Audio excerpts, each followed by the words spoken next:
नमस्कार बच्चों। हमने पिछले लेक्चर में जाना कि इंडिकेटिंग इंस्ट्रूमेंट्स के जो बेसिक एसेंशियल्स हैं वो हैं डिफ्लेक्टिंग टॉर्क, कंट्रोलिंग टॉर्क और डैम्पिंग टॉर्क। पिछले लेक्चर में हमने ये भी पढ़ा कि डिफ्लेक्टिंग टॉर्क क्या होता है, कंट्रोलिंग टॉर्क क्या होता है और डैम्पिंग टॉर्क क्या होता है। डिफ्लेक्टिंग टॉर्क के बारे में हमने डिटेल स्टडी किया। अब हमें पढ़ना है कंट्रोलिंग टॉर्क के बारे में। बच्चों, इंडिकेटिंग इंस्ट्रूमेंट्स में कंट्रोलिंग टॉर्क प्रोड्यूस करने के लिए दो मेथड्स इस्तेमाल होते हैं। एक होता है स्प्रिंग कंट्रोल मेथड, जिसमें फॉस्फर ब्रॉन्ज हेयर स्प्रिंग का प्रयोग करते हैं, जबकि दूसरा होता है ग्रेविटी कंट्रोल मेथड। इसमें कंट्रोल वेट का प्रयोग करते हैं, जो कि ग्रेविटी का यूज करते हुए कंट्रोलिंग टॉर्क प्रोवाइड करता है या उत्पन्न करता है। ठीक है, तो हम एक एक करके दोनों का स्टडी करेंगे। सबसे पहले हम पढ़ेंगे स्प्रिंग कंट्रोल मेथड के बारे में। स्प्रिंग कंट्रोल मेथड में जैसा आप डायग्राम में देख पा रहे हैं कि एक पॉइंटर है, कैलिब्रेटेड स्केल पर मूव करने के लिए स्वतंत्र है। ठीक है, इसमें क्या होता है कि जो हमारा स्पिंडल होता है, इंडिकेटिंग इंस्ट्रूमेंट का स्पिंडल होता है, उससे एक या दो phosphor bronze spiral hair springs जुड़ी होती हैं, जिसका एक सिरा हमारे स्पिंडल से या मूविंग पार्ट से कनेक्टेड होता है और दूसरा सिरा फिक्स होता है। तो जब भी हमारा पॉइंटर डिफ्लेक्ट होगा, हमारा हेयर स्प्रिंग उस केस में इसके अपोजिट टॉर्क उत्पन्न करेगा। तो यहाँ पे स्प्रिंग जो होती है वो दो फंक्शंस प्रोड्यूस करती है या दो फंक्शंस करती है। पहला काम ये करती है कि जब हमारा पॉइंटर डिफ्लेक्ट होता है तो उसके अपोजिट टॉर्क उत्पन्न करती है, क्योंकि जब ये राइट डायरेक्शन में या क्लॉकवाइज डायरेक्शन में मूव कर रहा है तो हमारा जो हेयर स्प्रिंग है वो टाइट होगी।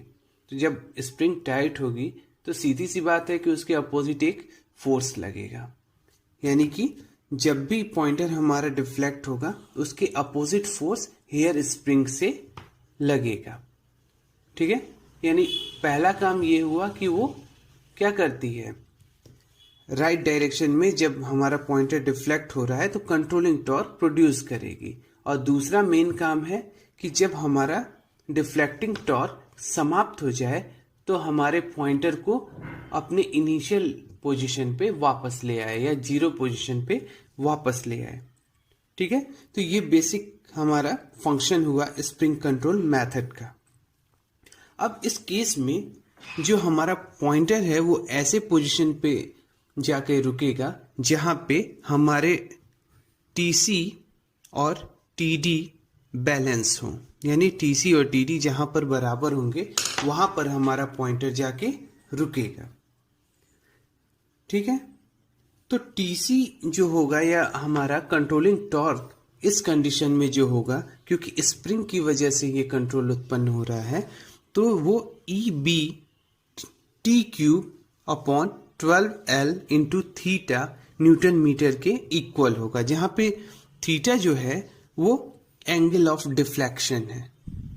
ठीक है, ई जो है वो यंग प्रत्यास्थता गुणांक है, बी स्प्रिंग की चौड़ाई है, टी स्प्रिंग की मोटाई है, एल स्प्रिंग की लंबाई है। ठीक है, अब आप यहां देख रहे होंगे कि एक पर्टिकुलर शेप के स्प्रिंग के लिए ये जो पूरा टर्म है जिसमें ई बी टी और एल है वो सारे क्या होंगे, कांस्टेंट होंगे। यानी अगर ये कांस्टेंट है तो टीसी जो हो गया वो डायरेक्टली प्रोपोर्शनल थीटा हुआ। अब एंगल ऑफ डिफ्लेक्शन किस पे डिपेंड करता है, उस वैल्यू पे डिपेंड करता है जिसको हम मेजर कर रहे हैं, और बेसिकली वो क्या चीज होती है, करंट आई होती है। क्योंकि जो डिफ्लेक्शन हमें मिलेगा वो किसकी वजह से मिलेगा, जो हमारे कॉइल में करंट फ्लो हो रही होगी उसकी वजह से फ्लो मिलेगा। तो हमारा टीसी क्या होगा, सीधे सीधे थीटा के डायरेक्टली प्रोपोर्शनल होगा। ठीक है, ये किस केस में है, स्प्रिंग कंट्रोल मेथड के केस में है। अब क्योंकि यहां पर टीसी डायरेक्टली प्रोपोर्शनल थीटा है, तो इस केस में जैसे जैसे थीटा की वैल्यू बढ़ेगी हमारा टीसी का वैल्यू यानी कि कंट्रोलिंग टॉर्क की वैल्यू भी इंक्रीज होगी। तो इस केस में जो हमारा स्केल बनेगा वो क्या होगा, यूनिफॉर्मली डिस्ट्रीब्यूटेड होगा। इसका मतलब ये है कि 0 से 1 के बीच में जितना गैप होगा उतना ही 1 और 2 और उतना ही 2 और 3 और इसी तरह जो भी हमारा पूरा स्केल रेंज है उसमें यूनिफॉर्म डिस्ट्रीब्यूशन किया जाएगा। अब स्प्रिंग कंट्रोल मेथड के कुछ एडवांटेजेस और डिसएडवांटेजेस हम पढ़ लेते हैं। देखिए, सबसे पहला एडवांटेज ये है कि इस तरह के इंस्ट्रूमेंट जिसमें स्प्रिंग कंट्रोल मेथड का उपयोग किया जा रहा है उसको हॉरिजॉन्टल और वर्टिकल किसी भी पोजीशन पे आप यूज कर सकते हैं। आप चाहें तो उसको पैनल पर इस्तेमाल कर लीजिए जो कि वर्टिकल पोजीशन में हो, या फिर आप उसको हॉरिजॉन्टल पोजीशन पे भी इंस्टॉल कर सकते हैं। दूसरा ये चीज होती है कि स्प्रिंग का जो वेट होता है वो निग्लिजिबल होता है लगभग। तो इस केस में जो हमारा वेट टॉर्क रेशियो होता है वो बहुत हाई हो जाता है, तो इसकी जो सेंसिटिविटी होती है वो भी बहुत ज्यादा हाई होती है। इसके अलावा जो हमने अभी पढ़ा कि जो हमारा स्केल है वो क्या होता है, यूनिफॉर्मली डिस्ट्रीब्यूटेड होता है। इसकी वजह से इसमें रीडिंग पढ़ने में दिक्कत नहीं आती है। अब डिसएडवांटेजेस की बात की जाए तो हमको पता है कि इसमें स्प्रिंग का प्रयोग हुआ है, तो वो जब उपयोग ज़्यादा होगा या समय के साथ उसमें फटीग आने लगेगा, यानी थोड़ी खराबी आने लगेगी उसके शेप में। तो सीधी सी बात है, जब शेप खराब होगा तो इसका जो कंट्रोलिंग टॉर्क है वो भी चेंज हो जाएगा। जब टीसी की वैल्यू चेंज होगी तो जो हमारी एरर की वैल्यू है वो क्या हो जाएगी, बहुत हाई हो जाएगी, तो इसकी एक्यूरेसी भी खराब हो जाएगी। इसके अलावा एक और डिसएडवांटेज है कि जब टेम्परेचर इंक्रीज होता है तो उस केस में क्या होता है, स्प्रिंग की जो साइज होती है वो चेंज होने लगती है। जब स्प्रिंग की साइज चेंज होती है तो इसकी जो कंट्रोलिंग टॉर्क है वो परिवर्तित होगा, तो फिर से इसकी जो एक्यूरेसी है वो चीज खराब होने लगेगी। नेक्स्ट जो हम पढ़ेंगे वो है ग्रेविटी कंट्रोल मेथड। बच्चों, इसमें क्या होता है कि जो हमारा मूविंग पार्ट होता है या मूविंग इसमें जो पार्ट या स्पिंडल की बात करेंगे, उससे एक कंट्रोल वेट और एक बैलेंस वेट कनेक्टेड होता है। ये दोनों क्या होते हैं, एकदम 90 डिग्री पर जुड़े होते हैं।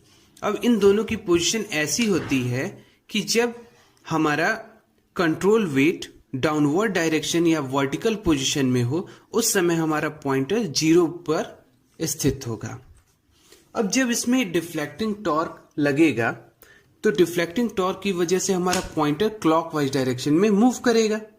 उसी के साथ हमारा कंट्रोल वेट और बैलेंस वेट भी क्लॉकवाइज डायरेक्शन में मूव करेगा। मान लेते हैं कि ये थीटा डिग्री शिफ्ट होता है, उस केस में हमारी जो कंट्रोल वेट है उसकी पोजीशन ये हुई और बैलेंस वेट की पोजीशन ये हुई।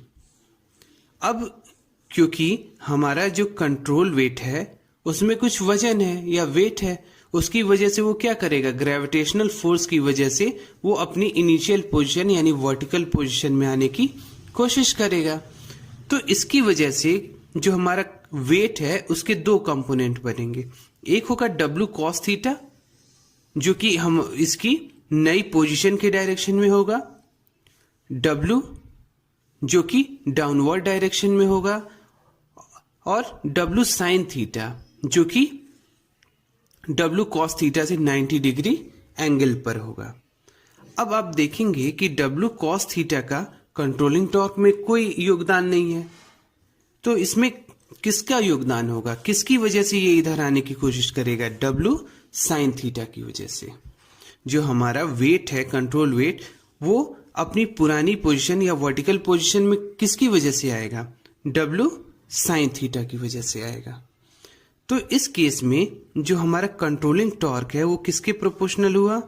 W साइन थीटा के प्रोपोर्शनल हुआ। अब यहाँ पे जो W है वो क्या है? कांस्टेंट है।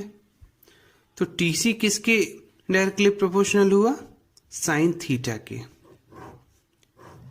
जब थीटा की वैल्यू 0 होगी तो TC की वैल्यू भी 0 होगी, यानी कि जब इसमें कोई डिफ्लेक्शन नहीं होगा तो TC की वैल्यू भी 0 होगी। जैसे जैसे थीटा बढ़ेगा TC की वैल्यू भी बढ़ेगी, लेकिन आप पाएंगे क्योंकि साइन टर्म इसमें आ गया है तो स्टार्टिंग में जब 0 से बढ़ेगा थीटा की वैल्यू 0 से धीरे धीरे इंक्रीज होगी तो हमारी TC की वैल्यू भी बहुत कम इंक्रीज होगी। लेकिन जब थीटा की वैल्यू बढ़ने लगेगी यानी कि डिफ्लेक्शन हमारा बढ़ेगा तो क्या होगा?